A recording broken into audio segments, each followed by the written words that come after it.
In this tutorial, I'll show you how to use Confluence for performance reviews.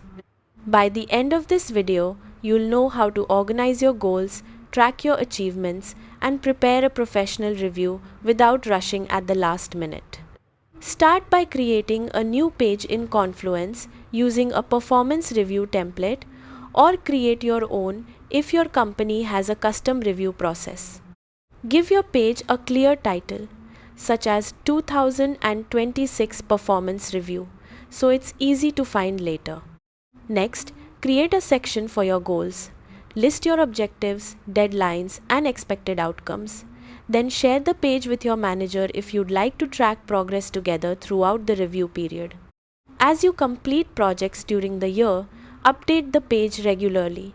Add summaries of important accomplishments, successful projects, certifications, customer feedback, or major milestones.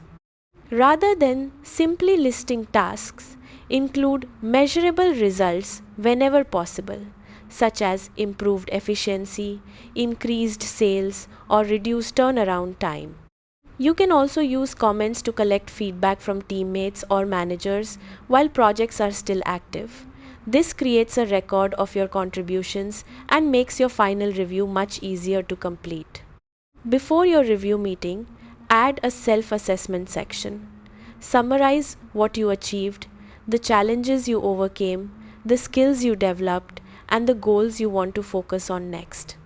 Review everything one final time, then share the page with your manager for feedback and discussion. That's how to use Confluence for performance reviews.